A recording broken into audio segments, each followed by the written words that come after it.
نستورہ راہب کون تھا؟ حضرت خدیجہ نے کیا پیشین گوئی کی؟ لاکھوں کروڑوں درود نبی آخر الزماں حضرت محمد صلی اللہ علیہ وسلم پر، جو تمام جہانوں کے لیے رحمت بن کر آئے۔ بسم اللہ الرحمن الرحیم۔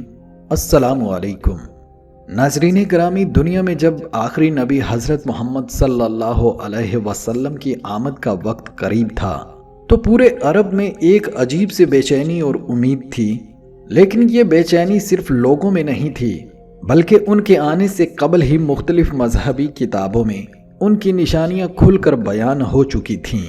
عیسائیوں اور یہودیوں کی مذہبی کتابوں میں ان کا ذکر تھا اور یہ بات پورے عرب میں گونج رہی تھی۔ وہ نبی جس کا آنا دنیا کے لیے ایک معجزہ تھا، اس کی آمد کے آثار اور نشانیاں لوگوں کی آنکھوں کے سامنے آنا شروع ہو چکی تھیں، اور انہی نشانیوں میں سے ایک حیران کن نشانی تھی جو نستورہ راہب کے پاس تھی، جس سے وہ جانتا تھا کہ آخری نبی دنیا میں آ چکا ہے۔ اب آپ سوچیں وہ کیا نشانیاں تھیں جو نستورہ راہب نے پہچانی؟ کس طرح نستورہ نے پہچان لیا کہ آخری نبی صلی اللہ علیہ وسلم آ چکے ہیں؟ اور سب سے اہم سوال یہ کہ نستورہ راہب نے حضرت محمد صلی اللہ علیہ وسلم کے بارے میں کیا پیشین گوئیاں کیں؟ یہ سب کچھ آپ جانیں گے آج کی اس ویڈیو میں، تو ویڈیو کو آخر تک ضرور دیکھیں۔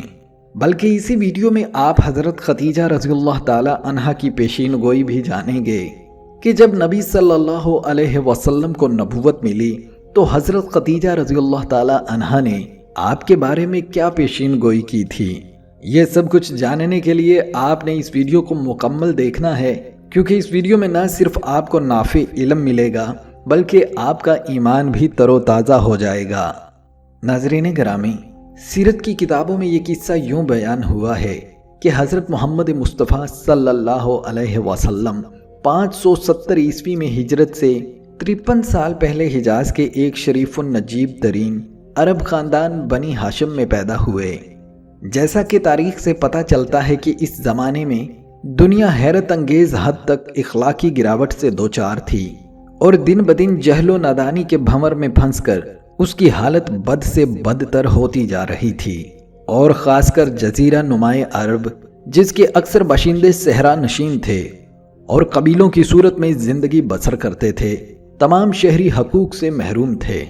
وہ لوگ کچھ خرافی اور بیہودہ افکار من جملہ اپنے ہاتھوں سے پتھر لکڑی کے بنائے گئے بتوں کی پرستش میں زندگی گزارتے تھے اور اپنے اسلاف کی تقلید کرنے، لوٹ کھسوٹ اور قتل و غارت کے علاوہ کسی قسم کا فخر و مباحات نہیں رکھتے تھے۔ حضور صلی اللہ علیہ وآلہ وسلم ابھی پیدا نہیں ہوئے تھے کہ آپ صلی اللہ علیہ وسلم کے والد گرامی عبداللہ اس دنیا سے رحلت کر گئے، اور 4 سال کے بعد آپ صلی اللہ علیہ وسلم کی والدہ کا بھی انتقال ہو گیا، لہٰذا آپ کی پرورش کی ذمہ داری آپ کے دادا عبد المطلب نے سنبھالی۔ تھوڑے ہی عرصے کے بعد اپنے دادا سے بھی محروم ہو گئے، اور آپ صلی اللہ علیہ وسلم کے چچا حضرت ابو طالب آپ کو اپنے گھر لے گئے اور اپنے ایک بیٹے کی طرح آپ کو پالا۔ مکہ کے عرب دوسرے عربوں کی مانند بھیڑ بکری اور اونٹ پالتے تھے، اور کبھی اپنے ہمسایہ ممالک بالخصوص شام کے ساتھ تجارت بھی کرتے تھے۔ یہ لوگ ان پڑھ تھے اور اپنے بچوں کی تعلیم و تربیت کے لیے کوئی اہتمام نہیں کرتے تھے۔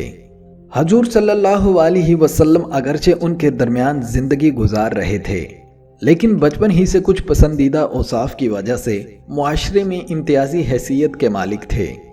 آپ صلی اللہ علیہ وسلم ہرگز بتوں کی پرستش نہیں کرتے تھے، جھوٹ نہیں بولتے تھے، چوری اور خیانت نہیں کرتے تھے، برے، ناپسند اور نامناسب کام انجام دینے سے پرہیز کرتے تھے، عقل و شعور رکھتے تھے، اسی لیے تھوڑے ہی عرصے میں لوگوں کے درمیان قابل توجہ محبوبیت حاصل کر لی اور محمد امین کے نام سے مشہور ہوئے۔ چنانچہ اہل عرب اپنی امانتوں کو آپ صلی اللہ علیہ وسلم کے سپرد کرتے تھے اور آپ کی امانت داری اور لیاقت کی تعریفیں کرتے تھے۔ آپ صلی اللہ علیہ وسلم تقریباً 20 سال کے تھے کہ مکہ کی ایک دولت مند عورت خدیجہ کبریٰ نے آپ صلی اللہ علیہ وسلم کو اپنی تجارت کے کارندہ کی حیثیت سے معین کیا۔ آپ کی سچائی، اچھائی اور عقل و لیاقت کی وجہ سے اس کو تجارت میں کافی منافع ملا اور فطری طور پر وہ آپ کی شخصیت سے متاثر ہوئیں اور آخرکار آپ صلی اللہ علیہ وسلم کے ساتھ شادی کرنے کی پیشکش کی۔ آپ نے بھی اسے قبول کیا اور ان کے ساتھ شادی کی اور اس کے بعد بھی برسوں تک اپنی شریک حیات کے ساتھ تجارت میں مشغول رہے۔ حضور صلی اللہ علیہ وسلم 40 برس تک لوگوں میں عام زندگی بسر کرتے تھے اور معاشرے کے ایک فرد کی حیثیت سے پہچانے جاتے تھے۔ فرق صرف اتنا تھا کہ آپ پسندیدہ اخلاق کے مالک تھے اور دوسرے لوگوں کے مانند بدکرداری میں آلودہ نہیں تھے۔ آپ صلی اللہ علیہ وسلم میں ظلم، سنگ دلی اور جاہ طلبی کا شائبہ تک نہیں تھا۔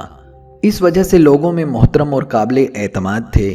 جب عربوں نے خانہ کعبہ کی مرمت کرنا چاہی اور حجرہ اسود کو نصب کرنے کے بارے میں عرب قبائل کے درمیان اختلاف اور جھگڑا پیدا ہوا تو انہوں نے حضور صلی اللہ علیہ وسلم کو حکم قرار دیا اور آپ صلی اللہ علیہ وسلم کے حکم سے ایک آبا کو پھیلا کر حجرہ اسود کو اس میں رکھا گیا اور قبائل کے سرداروں نے آبا کے اعتراف کو پکڑ کر اٹھایا اور آپ نے اپنے ہاتھوں سے حجرہ اسود کو اس کی جگہ پر نصب فرمایا اور اس طرح قبائل کے درمیان کشمکش، لڑائی جھگڑا اور احتمالی خون ریزی کا خاتمہ ہوا۔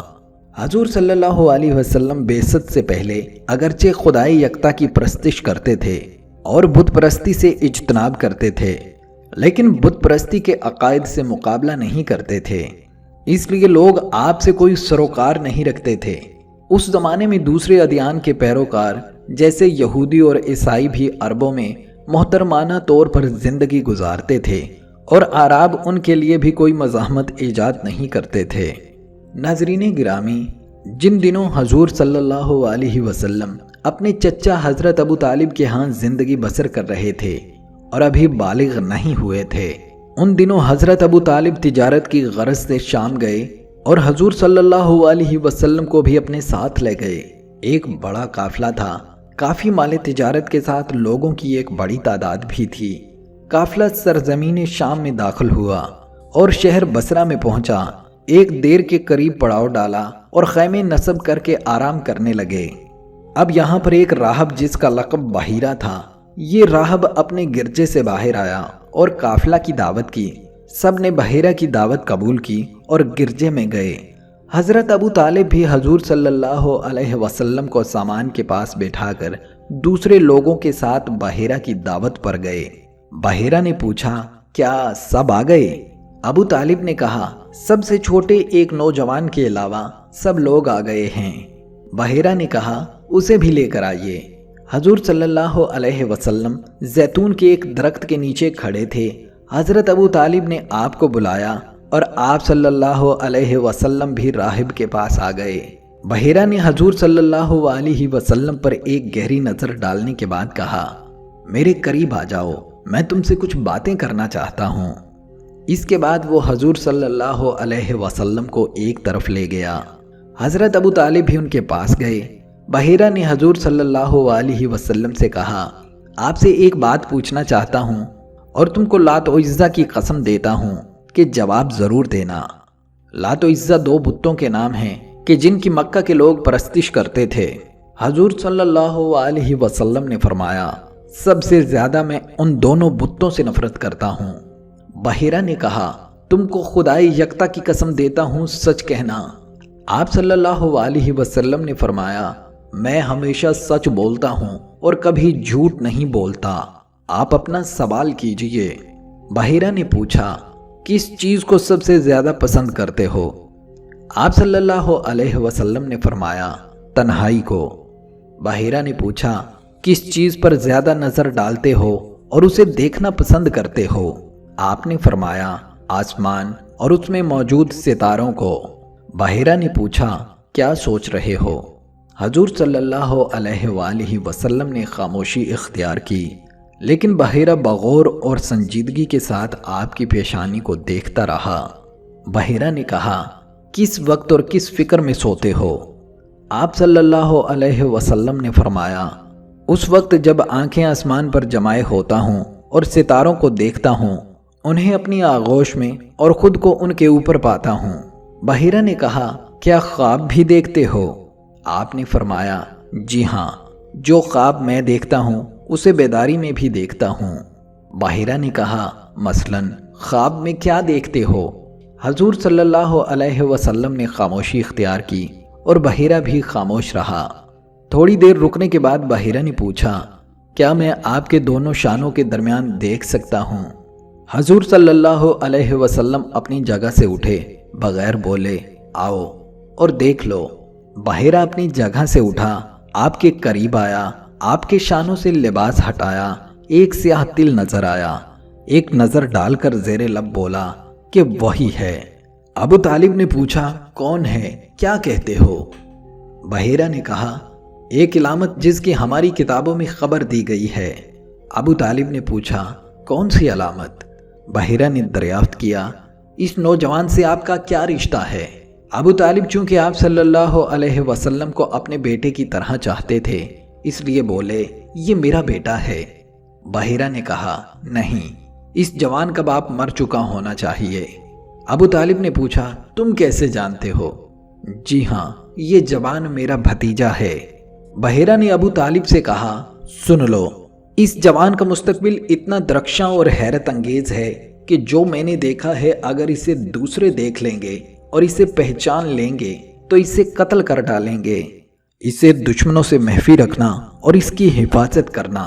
ابو طالب نے کہا، بتاؤ یہ بچہ کون ہے؟ باحرہ نے کہا، اس کی آنکھوں میں ایک عظیم پیغمبر کی علامت اور اس کی پشت پر اس کی واضح نشانی ہے۔ ناظرین گرامی، چند برسوں کے بعد حضور صلی اللہ علیہ وسلم حضرت خدیجہ کبریٰ کی تجارت کے کارندے کی حیثیت سے ان کا مال لے کر دوبارہ شام گئے۔ حضرت خدیجہ نے میسرہ نامی اپنے ایک غلام کو آپ کے ہمراہ بھیجا اور اس سے تاکید کی کہ مکمل طور پر آپ کی اطاعت کرے۔ اس سفر میں بھی جب قافلہ شام کی سرزمین پر پہنچا تو شہر بصرہ کے نزدیک ایک درخت کے نیچے پڑاؤ ڈالا۔ وہاں قریب ہی نستورہ نامی ایک راہب کی عبادت گاہ تھی جسے میسرہ پہلے ہی جانتا تھا۔ نستورہ نے میسرہ سے پوچھا، درخت کے نیچے سویا ہوا کون ہے؟ میسرہ نے کہا، قریش سے ایک مرد ہے۔ راہب نے کہا، اس درخت کے نیچے اب تک کوئی نہیں ٹھہرا اور نہ ٹھہرے گا مگر یہ کہ خدا کے پیغمبروں میں سے ہو۔ اس کے بعد پوچھا، کیا اس کی آنکھوں میں سرخی ہے؟ میسرہ نے کہا، جی ہاں، اس کی آنکھیں ہمیشہ اسی حالت میں ہوتی ہیں۔ راہب نے کہا، یہ وہی ہے اور وہ خدا کے پیغمبروں میں سے آخری پیغمبر ہے۔ کاش میں اس دن کو دیکھتا جس دن وہ نبوت پر مامور ہوں گے۔ ناظرین گرامی، حضور نبی کریم صلی اللہ علیہ وسلم 25 سال کی عمر سے پہلے ہی تنہائی پسند ہو گئے تھے۔ ان دنوں آپ صلی اللہ علیہ وسلم معمولی اجرت کے عوض اہل مکہ کی بکریاں چرایا کرتے تھے۔ جب حضور صلی اللہ علیہ وسلم نے 25 سال کی عمر میں تجارت کے لیے ملک شام کا سفر کیا تھا تو اسی سفر سے واپس آنے کے بعد سیدہ خدیجہ بنت خویلد رضی اللہ تعالی عنہا سے شادی کر لی۔ اس کے بعد اللہ تعالیٰ نے ان کے دل میں خلوت میں اپنے رب کی عبادت کرنے کی رغبت پیدا کر دی۔ پھر روایات کے مطابق ایک رات غار حرا ہر طرف خاموشی اور گھپ اندھیرا تھا۔ حضور صلی اللہ علیہ وسلم ان پرسکون لمحوں میں اللہ تعالیٰ کی نشانیوں پر غور و فکر فرما رہے تھے کہ ایک حیران کن مخلوق ظاہر ہوئی اور اس نے عرض کیا، اے محمد صلی اللہ علیہ وآلہ وسلم پڑھو۔ تو آپ نے جواب دیا، میں پڑھ نہیں سکتا۔ اس مخلوق نے زور دے کر کہا کہ اپنے رب کا نام لے کر پڑھو، جس نے عالم کو پیدا کیا، جس نے انسان کو خون کے لوتھڑے سے بنایا اور جس نے انسان کو وہ علم دیا جس سے وہ پہلے واقف نہ تھا۔ اس طرح کئی مرتبہ اس مخلوق نے زور دے کر کہا کہ پڑھو، اور حضور صلی اللہ علیہ وسلم نے اپنی مجبوری بیان کرتے ہوئے فرمایا کہ میں پڑھ نہیں سکتا۔ لہٰذا اس مخلوق نے حضور پاک صلی اللہ علیہ وآلہ وسلم کے جسم کو مضبوطی سے پکڑا اور اتنی زور سے دبایا کہ حضور صلی اللہ علیہ وسلم کو سختی محسوس ہوئی۔ اس نے یہ عمل 3 مرتبہ کیا تو نبی کریم صلی اللہ علیہ وآلہ وسلم کو یوں محسوس ہوا کہ کوئی پیغام ان کے اندر سمٹ گیا ہے جس کا وزن آپ صلی اللہ علیہ وسلم محسوس کر رہے تھے۔ یہ ساری چیزیں اچانک ہوئیں اور اس قدر عجیب و غریب تھا کہ حضور صلی اللہ علیہ وآلہ وسلم پر لرزہ طاری ہو گیا۔ آپ صلی اللہ علیہ وآلہ وسلم کانپتے ہوئے غار ہیرا سے باہر نکلے اور حضور صلی اللہ علیہ وسلم سے حیرانی و پریشانی کے عالم میں گھر کی طرف روانہ ہوئے۔ یہ تاریک رات کا کوئی پہر تھا اور حضور صلی اللہ علیہ وسلم اپنے گھر میں بستر پر لیٹے تھے۔ آپ کا سارا بدن کانپ رہا تھا اور بخار کی شدت سے آپ کا جسم تپ رہا تھا۔ آپ نے کمبل اپنے اوپر اوڑھ لیا اور پورا جسم ڈھانپ لیا۔ اس وقت آپ صلی اللہ علیہ وسلم کی جو حالت تھی اور اس روحانی تجربے کے بعد آپ جس کیفیت میں مبتلا تھے، اللہ تعالیٰ کے علم ہی میں تھا اور جسے بیان کرنا ناممکن تھا۔ بہرحال جب خدیجہ رضی اللہ تعالیٰ عنہا آپ صلی اللہ علیہ وسلم کے قریب تشریف لائیں اور حضور صلی اللہ علیہ وسلم کی یہ حالت دیکھی تو آپ سے اس کی وجہ دریافت کی۔ لہٰذا حضور صلی اللہ علیہ وسلم نے شروع سے لے کر آخر تک کا سارا قصہ بتا دیا۔ ناظرین، حضرت خدیجہ رضی اللہ تعالی عنہا نہایت ہی باصبر اور باہمت خاتون تھیں۔ آپ نے اپنے شوہر کو تسلی اور حوصلہ دیا کہ آپ ایک نیک انسان ہیں، آپ تو ایک امین اور سچے انسان ہیں، اللہ تعالیٰ آپ کو کبھی کسی عذاب میں مبتلا نہیں کرے گا۔ ناظرین، یہ عظمت و جلالت کی رات دونوں نے ہی جاگ کر گزار دی۔ اس رات کائنات جامد و ساکت تھی، نہ کوئی حرکت تھی نہ آواز، بس اللہ تعالیٰ کا فرمان تھا اور بندہ خدا سن رہا تھا۔ رات ڈھلنے لگی تو سیدہ خدیجہ حضور صلی اللہ علیہ وآلہ وسلم کی بے چینی کو دیکھ کر بہت پریشان ہوئیں اور آپ سے کہا کہ میں آپ کو اپنے چچا زاد بھائی ورقہ بن نوفل کے پاس لے جاتی ہوں۔ تو حضور صلی اللہ علیہ وآلہ وسلم نے جب ورقہ بن نوفل کو پورا واقعہ سنایا تو ورقہ بن نوفل نے یہ پورا قصہ سنا تو کہا، خدیجہ خوش ہو جاؤ، تمہارے شوہر کے پاس تو وہی ناموس آیا ہے جو موسیٰ اور عیسیٰ پر اترا تھا۔ لہٰذا جب پہلی وحی نازل ہوئی، یعنی جب حضور صلی اللہ علیہ وسلم پر سورۃ علق کی 5 آیات نازل ہوئیں تو آپ گھبرا گئے۔ یاد رہے کہ اس موقع پر آپ صلی اللہ علیہ وآلہ وسلم نے حضرت جبرائیل کو انسان کی شکل میں دیکھا تھا، ان کی اصل صورت میں نہیں دیکھا تھا۔ اس کے باوجود آپ صلی اللہ علیہ وآلہ وسلم اس قدر گھبراہٹ کا شکار اور خوف زدہ تھے۔ اس گھبراہٹ اور خوف کی وجہ دراصل ان کے اندر پیدا ہونے والی وہ نئی کیفیت تھی جسے وہ بیان کرنے سے قاصر تھے۔ روایات میں آتا ہے کہ حضرت جبرائیل علیہ السلام آپ کے پاس زیادہ تر ایک صحابی دخیہ قلبی رضی اللہ تعالیٰ عنہ کی شکل میں آتے تھے۔ حضرت دخیہ قلبی بہت ہی خوبصورت انسان تھے۔ حضرت جبرائیل علیہ السلام کے انسانی شکل میں آنے کے بارے میں حدیث جبرائیل مشہور ہے۔ اس کے مطابق ایک بدو آپ صلی اللہ علیہ وسلم کی خدمت میں حاضر ہوا اور چند سوالات کیے۔ اس بدو کے سوالات اور حضور صلی اللہ علیہ وسلم کے جوابات کو حدیث جبرائیل کہتے ہیں اور یہ نہایت طویل اور مشہور حدیث ہے۔ دراصل یہ حضرت جبرائیل علیہ السلام تھے جو بدو کی شکل میں ظاہر ہوئے تھے۔ آپ صلی اللہ علیہ وسلم نے بعد ازاں صحابہ سے استفسار کیا کہ کیا تم جانتے ہو کہ یہ شخص کون تھا؟ صحابہ نے جواب دیا کہ اللہ اور اس کے رسول ہی بہتر جانتے ہیں۔ آپ صلی اللہ علیہ وآلہ وسلم نے فرمایا کہ یہ حضرت جبرائیل تھے جو تمہیں علم دین سکھانے کے لیے میرے پاس یہ سوال کرنے آئے تھے۔ اس کے علاوہ بھی وہی دیگر مختلف طریقوں سے آپ کے پاس آیا کرتی تھی۔ کبھی اللہ تعالیٰ حضور صلی اللہ علیہ وسلم سے براہ راست مخاطب ہو جایا کرتے تھے، لیکن اکثر حضرت جبرائیل علیہ السلام ہی وحی لے کر آتے۔ بہرحال دوستو، روایات کے مطابق حضور صلی اللہ علیہ وسلم کی زبانی سارا واقعہ سننے کے بعد حضرت بی بی خدیجہ دل ہی دل میں بہت خوش ہوئیں۔ انہیں یہ احساس ہو گیا تھا کہ یہ کوئی اعلیٰ شان والا واقعہ ہے، تاہم انہوں نے اس کا اظہار نہیں کیا، بلکہ یہ کہا کہ آپ کیوں پریشان ہوتے ہو۔ دراصل آپ صلی اللہ علیہ وسلم سخت الجھن کا شکار تھے کہ آیا یہ کوئی جن ان پر آ گیا ہے یا پھر ان پر کوئی جادو ہو گیا ہے۔ وہ شخص کون تھا اور کیسا کلام انہیں سنا کر چلا گیا؟ یہ سوالات ان کے ذہن کو الجھا رہے تھے۔ حضرت خدیجہ رضی اللہ تعالی عنہا نے تسلی آمیز لہجے میں کہا کہ آپ تو نہایت ہی ایماندار اور سچے انسان ہیں، غریبوں کی مدد کرتے ہیں اور رشتہ داروں کا خیال کرتے ہیں، تو ایسا کیسے ہو سکتا ہے کہ آپ کے ساتھ کچھ برا ہو؟ انہوں نے مزید کہا کہ میں آپ کو اپنے کزن ورقہ بن نوفل کے پاس لے جاتی ہوں۔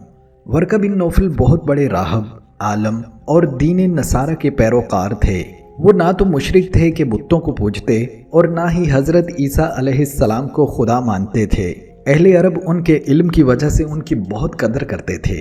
اسی طرح روایات میں ایک اور صاحب علم حکیم سعدہ کا تذکرہ آتا ہے۔ وہ اس قدر پہنچے ہوئے بزرگ تھے کہ جنگلی درندے، شیر، چیتے، بھالو وغیرہ تک ان کی بات سمجھتے تھے، ان کے حکم پر عمل کرتے تھے۔ وہ اگر کہتے کہ تم یہاں سے ہٹ جاؤ اور دیگر جانوروں کو پانی پینے دو تو وہ جانور ان کی بات مانتے تھے۔ غرض کہ ورقہ بن نوفل اور حکیم سعد جیسے بزرگ اور صاحب علم ہستیاں اور اس وقت کے مطابق صحیح دین پر ہونے کے باوجود اللہ نے نبی کریم صلی اللہ علیہ وسلم کو ہی نبوت کے لیے چنا۔ حضرت خدیجہ حضور اکرم صلی اللہ علیہ وسلم کے ہمراہ ورقہ بن نوفل کے پاس پہنچیں اور پورا واقعہ سنایا۔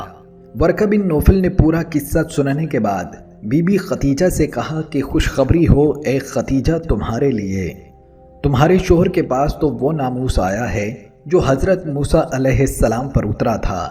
گویا کہ ورقہ بن نوفل نے گواہی دے دی کہ حضرت محمد صلی اللہ علیہ وسلم کے پاس بھی وہی فرشتہ وہی لے کر آیا ہے جو حضرت موسیٰ کے پاس وہی لے کر آتا تھا۔ انہوں نے دونوں کو تسلی دی اور کہا کہ یہ تو بہت خوشی کی خبر ہے۔ اس وقت تک ورقہ بن نوفل عمر رسیدہ ہو چکے تھے۔ انہوں نے اپنی عمر گزر جانے پر حسرت کا اظہار کرتے ہوئے کہا کہ کاش میں جوان ہوتا اور اس وقت تک زندہ رہتا جب آپ دین کی تبلیغ میں مشغول ہوتے تو میں آپ کی مدد کر سکتا۔ حضرت خدیجہ کے اس فعل اور سیرت نبوی کے اس پہلو سے ہمیں یہ سبق ملتا ہے کہ شوہر کی پریشانی میں بیوی کی دلجوئی کتنی اہم ہوتی ہے۔ نزول وحی کے آغاز پر آپ کی عمر مبارک 40 سال ہو چکی تھی، یعنی آپ کم سن نہ تھے بلکہ پختہ عمر کے حامل حکمت والے تھے۔ اس کے باوجود بھی آپ پریشان ہو گئے۔ ایسے موقع پر حضرت خدیجہ نے آپ کی بات کو رد کرنے کی بجائے توجہ سے سنا اور ان کا ساتھ دیا، ان کی دلجوئی کرتے ہوئے ان کی اچھائیاں ان کو یاد دلائیں اور یہ تسلی دی کہ آپ کے ساتھ برا نہیں ہو سکتا۔